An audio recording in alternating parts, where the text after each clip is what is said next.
Hello, welcome back to Xylem learning. JC ആണ്, ജിതിൻ സാറാണ് സംസാരിക്കുന്നത്. സാർ ഇന്ന് വന്നിട്ടുള്ളത് 9ാം ക്ലാസ്സിലെ സോഷ്യൽ സയൻസിലെ ഏറ്റവും ഇമ്പോർട്ടൻ്റ് ആയിട്ടുള്ള ചില ക്വസ്റ്റ്യൻസും അതിൻ്റെ ആൻസേഴ്സും മക്കൾക്ക് തരാൻ വേണ്ടിയിട്ടാണ്. സോ മക്കളെ, നമുക്ക് നോക്കാം ഏറ്റവും പ്രധാനമായിട്ട് നമ്മൾ പഠിച്ചിരിക്കേണ്ട ഒരു 3-4 മാർക്കിൻ്റെ പ്രധാനപ്പെട്ട ചോദ്യങ്ങൾ എന്തൊക്കെയാണ്. ചോദ്യങ്ങൾ മാത്രമല്ല, അതിൻ്റെ ഉത്തരങ്ങൾ കൂടി നമ്മൾ എന്ത് ചെയ്യുന്നുണ്ട്, ഡിസ്കസ് ചെയ്യുന്നുണ്ട്. ഓക്കെ, അങ്ങനെയാണെങ്കിൽ ആദ്യമായിട്ട് നമ്മൾ നോക്കുന്നത് ഐഡിയാസ് ആൻഡ് ഏർലി സ്റ്റേറ്റ് എന്ന് പറഞ്ഞ ചാപ്റ്റർ ഉണ്ടല്ലോ, ആശയങ്ങളും ആദ്യകാല രാഷ്ട്രങ്ങളും. ആ ചാപ്റ്ററിനകത്ത് നമ്മൾ നിർബന്ധമായി പഠിക്കേണ്ട ഏരിയാസ് എന്തൊക്കെയാണ്, അതാണ് നമ്മൾ ആദ്യമായിട്ട് എന്ത് ചെയ്യുന്നത്, പഠിക്കാൻ വേണ്ടി പോകുന്നത്. ഓക്കെ അല്ലേ, റെഡി അല്ലേ? സോ മക്കളെ ഒന്ന് നോക്കിക്കോളൂ. ഈ ഒരു ചാപ്റ്ററിനകത്ത് നിർബന്ധമായും ബുദ്ധിസത്തിനെ കുറിച്ചും ജൈനിസത്തിനെ കുറിച്ചാണ് എന്ത് ചെയ്യുന്നത്, ഏറ്റവും കൂടുതൽ പറയുന്നത്. അപ്പൊ അതുമായി ബന്ധപ്പെട്ട് കോമൺ ആയിട്ട് ഒരു ക്വസ്റ്റ്യൻ നിങ്ങളോട് ചോദിക്കും. ചോദ്യം നോക്കിക്കോളൂ. ആ ക്വസ്റ്റ്യൻ ഇതാണ്, ദേ പിടിച്ചോ. Find out the common ideas put forward by Buddha and Mahavira. മകളെ, ബുദ്ധനും മഹാവീരനും മുന്നോട്ട് വെച്ച പൊതു ആശയങ്ങൾ കണ്ടെത്തി പട്ടികപ്പെടുത്തുക. ഇങ്ങനെയൊരു ചോദ്യം മിക്കവാറും ചോദിക്കാനുള്ള സാധ്യത കൂടുതലാണ്. ബുദ്ധിസത്തിനെ കുറിച്ചും ജൈനിസത്തിനെ കുറിച്ചും സെപ്പറേറ്റ് ചോദ്യങ്ങൾ വരാം. അതിനേക്കാൾ ഉപരിയായിട്ട് രണ്ടും കൂടി ഒരുമിച്ചൊരു ചോദ്യം എന്ത് ചെയ്യാം, വരാം. മകളെ, എന്തൊക്കെയാണ് ഇതിന്റെ ആൻസേഴ്സ് ചെയ്തേണ്ടത്? മകളെ, നിങ്ങൾ നോക്ക്, 2 പ്രധാനപ്പെട്ട മതങ്ങളും മുന്നോട്ട് വെച്ചിട്ടുണ്ടായിരുന്ന ആശയങ്ങൾ എന്ന് പറഞ്ഞാൽ എന്താണ്? ദാറ്റ് ഈസ് നോൺ വയലൻസ് അല്ലേ. Both religion emphasized the importance of non വയലൻസിനാണ് കൂടുതൽ എന്ത് ചെയ്യുന്നത്, അവർ പ്രാധാന്യം നൽകിയിരുന്നത് അല്ലേ. നോൺ വയലൻസ് അല്ലെങ്കിൽ അഹിംസയ്ക്കാണ് അവർ ഇതുപോലെ തന്നെ എന്ത് ചെയ്തത്, പ്രാധാന്യം നൽകിയിരുന്നത്. അതാണ് ഫസ്റ്റ് പോയിന്റ്. സെക്കൻഡ് പോയിന്റ് നോക്കുമ്പോൾ മക്കളെ, ദേ അഗെയിൻസ്റ്റ് വർണ്ണ സിസ്റ്റം. ഇവരെന്ത് ചെയ്യുന്നു, വർണ്ണ വ്യവസ്ഥയെ എതിർത്തിട്ടുണ്ട്. ദേ അഗെയിൻസ്റ്റ് വർണ്ണ സിസ്റ്റം, വർണ്ണ വ്യവസ്ഥയെ ഇവർ എതിർത്തു. അതാണ് ഇത് രണ്ടാമത്തത് അല്ലേ. ദേ അഗെയിൻസ്റ്റ് ദ വർണ്ണ സിസ്റ്റം, വർണ്ണ വ്യവസ്ഥയെ എന്ത് ചെയ്തു, എതിർത്തു. അതേപോലെ തന്നെ തേർഡ് വൺ എന്നാൽ salvation can be only achieved through nirvana. അവരുടെ ഒരു അഭിപ്രായത്തിൽ സാൽവേഷൻ അല്ലെങ്കിൽ ഈ പറയുന്ന മോക്ഷം എന്ന് പറയുന്നത് നിർവ്വാണത്തിലൂടെയാണ് ലഭിക്കുക എന്നാണ് പറയുന്നത് അല്ലേ. നിർവ്വാണത്തിലൂടെ മാത്രമേ ഒരാൾക്ക് മോക്ഷം നേടാൻ പറ്റൂ എന്നാണ് എന്ത് ചെയ്യുന്നത്, പറയുന്നത്. അതാണ് തേർഡ് വൺ എന്ന് പറയുന്നത്. അതുപോലെ തന്നെ നോക്ക്, ദേ ഹെൽപ്ഡ് ടു അതേഴ്സ്, അവർ മറ്റുള്ളവരെ സഹായിക്കുകയും അതേപോലെ തന്നെ എന്താണ്, they talk to your values to others അല്ലേ. അതുപോലെ തന്നെ അവരുടെ മൂല്യങ്ങൾ മറ്റുള്ളവരെ പഠിപ്പിക്കുകയും ചെയ്തിട്ടുണ്ടായിരുന്നു. അതാണ് നാലാമത്തത്. അപ്പോൾ അവരെന്ത് ചെയ്തിരുന്നു, മറ്റുള്ള ആൾക്കാരെ സഹായിച്ചിട്ടായിരുന്നു. ദേ ഹെൽപ്ഡ് ടു അതേഴ്സ് അല്ലേ. They helped to others and they taught to your value to others അല്ലേ. അവരുടെ ആശയങ്ങളൊക്കെ മറ്റുള്ള ആൾക്കാരെ പഠിപ്പിക്കുകയും കൂടി ചെയ്തു. അതേപോലെ നോക്കും മക്കളെ, both religion spread in Magadha. 2 പ്രധാനപ്പെട്ട നമ്മളെ ഈ ഒരു മതങ്ങളും അത് മെയിനായിട്ടും ഉണ്ടായിരുന്നത് എവിടെയാണ്, മഗധയിലാണ്. മഹാജനപദങ്ങളിൽ മഗധയിലാണ് കേട്ടോ. മഗധയിലാണ് ഈ 2 പ്രധാനപ്പെട്ട ഈ ഒരു മതങ്ങളും ഉണ്ടായിരുന്നത് കേട്ടോ. ഇനി അതുകൂടാതെ ലാസ്റ്റ് ആൻഡ് ഫൈനൽ നോക്ക്, അവർ ഇതുപോലെ തന്നെ 2 മതങ്ങളും ജനനത്തിന്റെയും പുനർജന്മത്തിന്റെയും ചക്രത്തിൽ എന്ത് ചെയ്തു, ഇത് വിശ്വസിച്ചിരുന്നു അല്ലേ. They believed in the circle of birth and rebirth അല്ലേ. ബർത്തിലും റീബർത്തിലും എന്ത് ചെയ്തിരുന്നു, അവർ വിശ്വസിച്ചിരുന്നു. അപ്പോൾ ഓർത്ത് വെച്ചോ, ഇത്രയും പ്രധാനപ്പെട്ട പോയിന്റുകളാണ് ഈ പറഞ്ഞ ബുദ്ധിസവും ജൈനിസവും ഈ ബുദ്ധനും മഹാവീരനും മുന്നോട്ട് വെച്ച ആശയങ്ങളായിട്ട് നമുക്ക് എഴുതാനുള്ളത്. ഇത് കോമൺ ഐഡിയാസ് ആണ്. അപ്പോൾ ഇത് എക്സാമിന് ചോദിക്കാനുള്ള സാധ്യത വളരെ കൂടുതലാണ്. പഠിച്ചു വെച്ചോളാം. ഓക്കെ, റെഡി അല്ലേ, സെറ്റ് അല്ലേ? അങ്ങനെയാണെങ്കിൽ മക്കളെ, ഈ ഒരു ഭാഗത്ത് നിന്ന് അടുത്തത് എന്താണ് ചോദ്യം? അടുത്ത ചോദ്യം മഹാജനപദങ്ങൾ എന്ന് പറഞ്ഞ ഭാഗമുണ്ടല്ലോ, ആ മഹാജനപദങ്ങളുമായി ബന്ധപ്പെട്ട ഒരു ക്വസ്റ്റ്യൻ നിങ്ങൾക്ക് എന്ത് ചെയ്യും, ചോദിക്കും. അതിനകത്ത് നമുക്കറിയാം, മഹാജനപദങ്ങളിൽ ഏറ്റവും ശക്തമായിരുന്നത് മഗധയാണ്. ഈ മഗധയാണ് ഏറ്റവും ശക്തമായിരുന്നത്. ആ മഗധയുമായി ബന്ധപ്പെട്ട ഒരു ചോദ്യം ചോദിക്കും. ആ ചോദ്യം ഇതാണ് മക്കളെ, നോക്ക്. The 16 Mahajanapadas were constantly engaged in war for dominance. Magadha was the ultimate winner. List out the favorable factors for Magadha dominance അല്ലേ. മഹാജനപദങ്ങളിൽ തമ്മിൽ അധികാരത്തിന് വേണ്ടി നിരന്തരം യുദ്ധങ്ങളിൽ ഏർപ്പെട്ടിരുന്നു. ഇതിൽ അന്തിമമായി വിജയിച്ചത് മഗധയായിരുന്നു. മഗധയുടെ വളർച്ചയ്ക്ക് അനുകൂലമായ ഘടകങ്ങൾ കണ്ടെത്തുക. എക്സാമിന് ചോദിക്കും, list out the favourable factors for Magadha's dominance. എക്സാമിന് അങ്ങനെ ഒരു ചോദ്യം വരാനുള്ള സാധ്യതയുണ്ട്. അപ്പം മഗധ എന്തുകൊണ്ട് ഇത്രയും വളർന്നു വലുതായിട്ടുണ്ട്? അതിൽ ഏറ്റവും പ്രധാനപ്പെട്ട ഒന്ന്, ഫസ്റ്റ് വൺ നോക്ക് മക്കളെ, ഈ മഗധയിൽ ഒരുപാട് എന്തുണ്ടായിരുന്നു, അയൺ ഓർ ഡെപ്പോസിഷൻ ഉണ്ടായിരുന്നു. അതിലൊന്നാമത്തേതാണ് ഒരുപാട് അയൺ ഓർ ഡെപ്പോസിഷൻസ് ഉണ്ട്. ഒരുപാട് ഇരുമ്പയിരു നിക്ഷേപങ്ങൾ മഗധയിൽ ഉണ്ടായിരുന്നു. അതാണ് ഒന്നാമത്തത്. സെക്കൻഡ് വൺ എന്ന് പറഞ്ഞാൽ നോക്ക് മക്കളെ, അത് ഉപയോഗിച്ചുകൊണ്ട് അവർ ഒരുപാട് ടൂൾസ് ആൻഡ് വെപ്പൺസ് ഉണ്ടാക്കിയിരുന്നു അല്ലേ. ഒരുപാട് ഇതുപോലെ തന്നെ ഉപകരണങ്ങൾ, ഇരുമ്പ് കൊണ്ടുള്ള ഉപകരണങ്ങൾ എന്ത് ചെയ്തിരുന്നു, അവരുണ്ടാക്കിയിരുന്നു. അതാണ് ഇത് രണ്ടാമത്തത് എന്ന് പറയുന്നത്.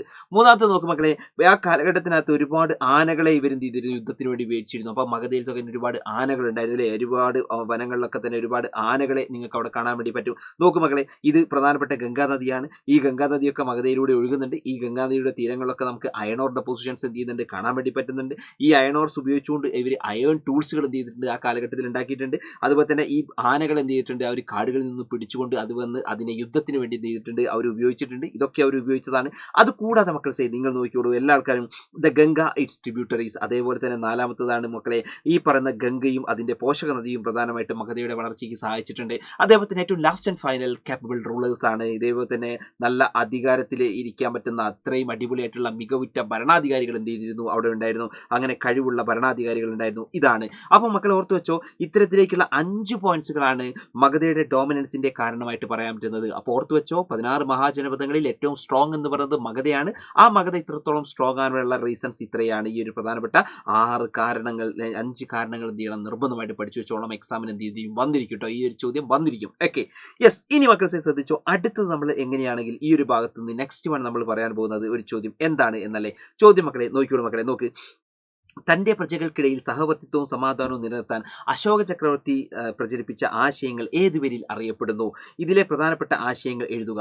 Name the idea propagated by emperor Ashoka to maintain peace and coexistence among his subject which were their main idea. മകളെ, അശോക ചക്രവർത്തി തൻ്റെ പ്രജകൾക്കിടയിൽ തൻ്റെ പ്രധാനപ്പെട്ടുള്ള പീസ് ആൻഡ് കോ എക്സിസ്റ്റൻസ് അല്ലെ, സമാധാനവും സഹവർത്തിത്വവും നിലനിർത്താൻ വേണ്ടി അദ്ദേഹം കൊണ്ടുവന്ന ആശയത്തിന്റെ പേര് എന്താണെന്ന് വെച്ച് കഴിഞ്ഞാൽ നമുക്കറിയാം, അശോകധർമ്മ എന്നാണ്.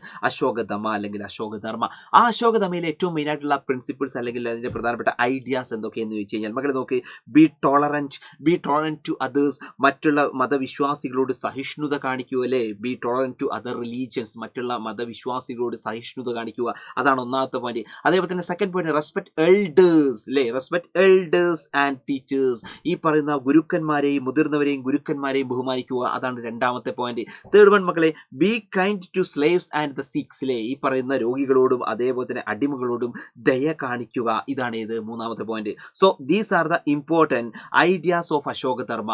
അശോകധർമ്മയിലെ പ്രധാനപ്പെട്ട ആശയങ്ങൾ ഏതൊക്കെയെന്ന് വെച്ച് കഴിഞ്ഞാൽ ഈ പ്രധാനപ്പെട്ട ആശയങ്ങളാണ്. പഠിച്ചു വെച്ചോ, ഇമ്പോർട്ടൻ്റ് ആണ്. എക്സാമിന് എന്തായാലും ഇത് എന്ത് ചെയ്യും, വന്നിരിക്കും മക്കളെ. ഷുവർ ആയിട്ടുള്ള ഒരു ഭാഗമാണ് കേട്ടോ. Okay, ready. ഇനി അങ്ങനെയാണെങ്കിൽ കുഞ്ഞുങ്ങളെ അടുത്തത് എന്താണ്? നിങ്ങൾ നോക്ക്, land grants and the Indian society എന്ന് പറഞ്ഞ ചാപ്റ്റർ ഉണ്ട് അല്ലേ, ഭൂമിദാനവും ഇന്ത്യൻ സമൂഹവും. ഇതിനകത്ത് കഴിഞ്ഞ വർഷങ്ങളിലൊക്കെ തന്നെ ചോദിച്ചു വന്നിട്ടുള്ള റിപ്പീറ്റഡ് ആയിട്ട് വന്നിട്ടുള്ള ഒരു ക്വസ്റ്റ്യൻ ആണ്. ഇതാ നോക്കിയോളൂ, ചോദ്യം ഇതാണ് മക്കളെ. What was the change in land grants from the Satavahana period to Gupta period? മക്കളെ ഓർത്ത് വെച്ചോ, ഈ പറയുന്ന ശതവാഹനയുടെ കാലഘട്ടത്തിൽ നിന്ന് ഗുപ്ത കാലഘട്ടത്തിലേക്ക് വന്ന സമയത്ത് ഈ ഭൂമിദാനത്തിലുണ്ടായ മാറ്റം എന്താണ്? ആ മാറ്റമാണ് നമ്മൾ എഴുതേണ്ടത്. ശതവാഹനയുടെ കാലഘട്ടത്തിൽ നിന്ന് ഗുപ്തന്മാരുടെ കാലഘട്ടത്തിൽ എത്തിയപ്പോൾ ഭൂമിദാനത്തിലുണ്ടായ മാറ്റം എന്താണ്? ആ മാറ്റമാണ് നമ്മൾ എഴുതേണ്ടത്. നോക്ക് മക്കളെ, ശതവാഹനരുടെ കാലഘട്ടത്തിനകത്ത് അവരന്ന് ഭൂമിദാനം ചെയ്ത സമയത്ത് ഈ പറയുന്ന റിസോഴ്സസുകൾ മാത്രമാണ് എന്ത് ചെയ്തത്, ഇതുപോലെ തന്നെ പ്രധാനമായിട്ടും അവർ കൈമാറ്റം ചെയ്തിരുന്നത് കേട്ടോ. അപ്പോൾ ഭൂമിയിലെ വിഭവങ്ങൾക്കുള്ള അവകാശം മാത്രമാണ് കൊടുത്തിരുന്നത്. എന്നാൽ അപ്പോൾ ഓർത്ത് വെച്ചോ, ഇവിടെ വിഭവങ്ങൾ മാത്രമാണെങ്കിൽ ഗുപ്തന്മാരുടെ കാലഘട്ടത്തിനകത്ത് നോക്ക്, ഭൂമിയിലെ വിഭവങ്ങൾക്കൊപ്പം അവിടെ താമസിക്കുന്ന ആളുകളുടെ ജനങ്ങളുടെ മേലുള്ള അധികാരവും കൂടി എന്ത് ചെയ്തിട്ടുണ്ട്, നൽകുന്നുണ്ട്. അപ്പോൾ എന്തുകൊണ്ട് നൽകുന്നുണ്ട്? റിസോഴ്സസും ഉണ്ട്, പ്ലസ് അവിടെ ജീവിക്കുന്ന ആൾക്കാർ പീപ്പിളും ഉണ്ട് കേട്ടോ. അപ്പോൾ ഓർത്ത് വെച്ചോ, ഇവിടെയാണെങ്കിൽ റിസോഴ്സസ് അല്ലേ, റിസോഴ്സസ് ഉണ്ട്, അതേപോലെ തന്നെ എന്തുകൂടി ഉണ്ട് മക്കളെ, പ്ലസ് പീപ്പിൾ കൂടി ഉണ്ട്. റിസോഴ്സസ് പ്ലസ് പീപ്പിൾ ആണ് അല്ലേ. അപ്പൊ ഇവിടെ ആര് മാത്രമേ ഉള്ളൂ? ഈ പറയുന്ന റിസോഴ്സസ് മാത്രമേ ഉള്ളൂ, വിഭവങ്ങൾ മാത്രമേ എന്ത് ചെയ്യുന്നുള്ളൂ, ഇതുപോലെ തന്നെ കൊടുക്കുന്നുള്ളൂ. അപ്പൊ ഇവിടെ വിഭവങ്ങൾ മാത്രമേ ഉള്ളൂ. എന്നാൽ ഈ പറഞ്ഞ ഗുപ്തന്മാരുടെ കാലഘട്ടത്തിൽ വിഭവങ്ങളും ഉണ്ട്, അതേപോലെ തന്നെ അവിടെ താമസിക്കുന്ന ജനങ്ങൾ കൂടി എന്ത് ചെയ്യുന്നുണ്ട്, നൽകിയിട്ടുണ്ട്. ഇത്രയേ ഉള്ളൂ. അപ്പൊ ഇത് പഠിച്ചു വെച്ചോ, ഇമ്പോർട്ടന്റ് ആണ്. ഭൂമിദാനത്തിലുണ്ടായ വ്യത്യാസം അല്ലെങ്കിൽ ഡിഫറൻസ് ഇൻ ലാൻഡ് ഗ്രാൻഡ്സ് മക്കളെ ഇമ്പോർട്ടന്റ് ആണ്. വെരി വെരി വെരി ഇമ്പോർട്ടന്റ് ആയിട്ടുള്ള പോർഷൻ തന്നെയാണ് ഇത്, ഈ ഒരു ഭാഗം കേട്ടോ. നിർബന്ധമായിട്ട് നിങ്ങൾ എന്ത് ചെയ്യണം, അത് പഠിച്ചു വെക്കണം. പഠിച്ചിട്ടേ നിങ്ങൾ പോകാൻ പാടുള്ളൂ കേട്ടോ. ഓക്കെ, റെഡി, സെറ്റ് അല്ലേ? ഇനി അങ്ങനെയാണെങ്കിൽ മക്കൾ ചെയ്താ അടുത്തത് നോക്കിയോളൂ. ഞാൻ ഒരു ക്വസ്റ്റ്യൻ നിങ്ങൾക്ക് കാണിച്ചു തരാം. നിങ്ങൾ നോക്ക്, from the land of Chola to Delhi എന്ന് പറഞ്ഞ ചാപ്റ്റർ ഉണ്ട്. ഈ ചാപ്റ്ററിനകത്ത് വളരെ സിമ്പിൾ ആയിട്ടുള്ള ഒരു വൺ വേർഡ് ആയിട്ടൊക്കെ വരാൻ സാധ്യതയുള്ള അല്ലെങ്കിൽ ചോദിക്കാൻ സാധ്യതയുള്ള വളരെ പ്രധാനപ്പെട്ട ഒരു ക്വസ്റ്റ്യൻ. ദ ക്വസ്റ്റ്യൻ ഇതാണ്, which is the correct chronological order of the dynasties of the Delhi sultanate? മക്കളെ, ഡൽഹി സുൽത്താനേറ്റിലെ രാജവംശങ്ങളുടെ ശരിയായ കാലഗണന ക്രമപ്പെടുത്താനാണ് ചോദിച്ചിട്ടുള്ളത്. നിങ്ങൾ നോക്ക്, പ്രധാനപ്പെട്ട ഡൽഹി സുൽത്താനേറ്റിനകത്ത് നമ്മൾ പഠിച്ചിട്ടുണ്ട് ഏതൊക്കെയാണ്? അടിമ വംശം, ഗിൽജി വംശം, തുഗ്ലക് വംശം, സയ്യിദ് വംശം, ലോധി വംശം എന്നൊക്കെ നമ്മൾ പഠിച്ചിട്ടുണ്ട്. അതിന്റെ കൃത്യമായിട്ടുള്ള ഓർഡർ ആണ് നമ്മളോട് ചോദിച്ചത്. അപ്പൊ ഇവിടെ കൊടുത്തിട്ടുള്ളതിൽ ഏതാണ് കൃത്യമായിട്ടുള്ള ഓർഡർ എന്നാണ് നമ്മൾ എന്ത് ചെയ്യേണ്ടത്, കണ്ടെത്തേണ്ടത്. മകളെ, അത് നമുക്ക് കറക്റ്റ് ആയിട്ട് അറിയാം. ഇങ്ങനെ ഫസ്റ്റ് വരുന്നത് ഇതേപോലെ തന്നെ സ്ലേവ് ഡൈനാസ്റ്റി, അവർക്ക് വിളിക്കുന്ന വേറൊരു പേര് മാംലൂക്ക് ഡൈനാസ്റ്റി എന്നാണ്. രണ്ടാമത്തത് ഗിൽജി ഡൈനാസ്റ്റി ആണ്, അവരാണ് വരുന്നത്. അത് കഴിഞ്ഞാൽ അവർക്ക് ശേഷം മൂന്നാമത് തുഗ്ലക്ക് വരുന്നു, 4 സയ്യിദ് വരുന്നു, 5ാമത്തത് ലോധി വരുന്നു. ഇങ്ങനെയാണ് അതിന്റെ ഓർഡർ ഉള്ളത് കേട്ടോ. അപ്പൊ ഇത് പഠിച്ചു വെക്കണമെങ്കിൽ ഒരൊറ്റ കോഡ് എന്ത് ചെയ്താൽ മതി, അവിടെ പഠിച്ചു വെച്ചാൽ മതി. ആ കോഡ് ഇതാണ് മക്കളെ, അഗിദു സലോ എന്ന് പറയുന്ന ഒരു കോഡ് ജസ്റ്റ് നിങ്ങൾ എന്ത് ചെയ്താൽ മതി, പഠിച്ചു വെച്ചാൽ മതി. ആ മീൻസ് അടിമ വംശമാണ് ഉദ്ദേശിച്ചത്, ഗി മീൻസ് ഗിൽജി ആണ്, തു മീൻസ് തുഗ്ലക് ആണ് ഉദ്ദേശിച്ചത്, സ മീൻസ് സെയ്ദ് ആണ്, ആണ്, ലോ മീൻസ് ലോധിയാണ്. ഇത് ജസ്റ്റ് പഠിച്ചു വെച്ചാൽ ആ ഗിദു സലോ എന്ന് പറയുന്ന ഒരു കോഡ് ഒന്ന് പറഞ്ഞു നോക്കൂ. ആ ഗിദു സലോ എന്ന് പറയുന്ന ഒരു കോഡ് ജസ്റ്റ് നിങ്ങൾ വായിച്ചു കഴിഞ്ഞാൽ ഈസി ആയിട്ട് നിങ്ങൾക്ക് എന്ത് ചെയ്യാൻ പറ്റും, ഇത് പഠിക്കാൻ പറ്റും. സോ ഇത്തരത്തിലേക്ക് ട്രിക്സുകളും കാര്യങ്ങളും ഒക്കെ വെച്ചിട്ടുള്ള ക്ലാസ്സുകളാണ് നമുക്ക് ഇനി പബ്ലിക് ലൈവിനകത്തൊക്കെ നമ്മൾ എന്ത് ചെയ്യുന്നത് നടത്താൻ പോകുന്നത്. സോ ഇനി നടക്കുന്ന പബ്ലിക് ലൈവുകൾക്കകത്ത് ഈ നിർബന്ധമായിട്ട് നിങ്ങൾ പാർട്ടിസിപ്പേറ്റ് ചെയ്തോ. ഇത്തരത്തിലേക്കുള്ള ട്രിക്സുകളൊക്കെ വെച്ചിട്ട് കോഡുകൾ വെച്ചിട്ട് ഓരോ പ്രധാനപ്പെട്ട ടോപ്പിക്സുകളും നമ്മൾ എന്ത് ചെയ്യും, സെറ്റാക്കി തരും. സോ മകളെ അതുകൊണ്ട് തന്നെ മറക്കണ്ട, നമ്മുടെ 9ാം ക്ലാസ് കഴിഞ്ഞാൽ അടുത്ത് നമ്മൾ പോകാൻ പോകുന്നത് 10ാം ക്ലാസ്സിലേക്കാണ്, SSLC ആണ്. അവിടെ നിങ്ങളെ കാത്തിരിക്കുന്ന സൈലത്തിന്റെ ഒരു കിടിലൻ ബാച്ച് ഉണ്ട്, അതാണ് അസ്ത്ര ബാച്ച് എന്ന് പറയുന്നത്. സോ അസ്ത്ര ബാച്ചിനകത്ത് ഉടനെ തന്നെ ജോയിൻ ചെയ്യുക. ജോയിൻ ചെയ്യാൻ നിങ്ങൾ ചെയ്യേണ്ട കാര്യം എന്ന് പറഞ്ഞാൽ 9954000800 എന്ന് പറഞ്ഞ നമ്പറിൽ വിളിക്കുക. ഇപ്പോഴാണെങ്കിൽ എഡ്യൂഫസ്റ്റ് ഓഫറിന്റെ ഭാഗമായിട്ട് 10% നിങ്ങൾക്ക് ഓഫർ ഉണ്ട്. അത് കൂടാതെ മക്കളെ ഇതുപോലെ തന്നെ തിരഞ്ഞെടുക്കുന്ന ആളുകൾക്ക് സ്മാർട്ട് വാച്ച് ആണ് ഈ വർഷം എന്ത് ചെയ്യുന്നത്, സമ്മാനമായി നൽകുന്നത്. സോ ഞാൻ പറഞ്ഞിട്ടുണ്ട് പ്രധാനപ്പെട്ട 3 പ്ലാനുകളാണ് അതിനുവേണ്ടി നിങ്ങൾക്ക് മുമ്പിലുള്ളത്. ഒന്ന് ബേസ് പ്ലാൻ ഉണ്ട്, അതുപോലെ തന്നെ ഇൻഫിനിറ്റി പ്ലാൻ ഉണ്ട്, അതുപോലെ തന്നെ ഇൻഫിനിറ്റി പ്രോ ഉണ്ട്.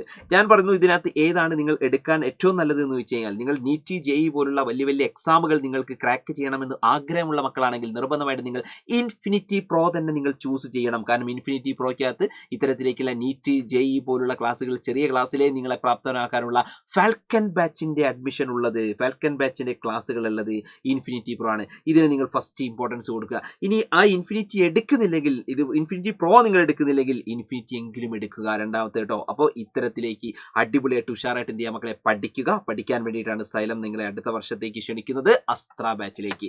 സോ എല്ലാ ആൾക്കാർക്കും ഈ ഒരു വീഡിയോ ഇഷ്ടമായി എന്ന് വിചാരിക്കുന്നു. മക്കളെ നിങ്ങൾക്ക് ഈ വീഡിയോ ഇഷ്ടമായിട്ടുണ്ടെങ്കിൽ നിർബന്ധമായും ഈ വീഡിയോയ്ക്ക് താഴെ നിങ്ങളുടെ കമന്റുകൾ രേഖപ്പെടുത്തണമെന്ന് അപേക്ഷിച്ചുകൊണ്ട് നിർത്തുന്നു. JC സാറാണ്. സോ മകളെ bye bye bye, all the best everyone, all the best.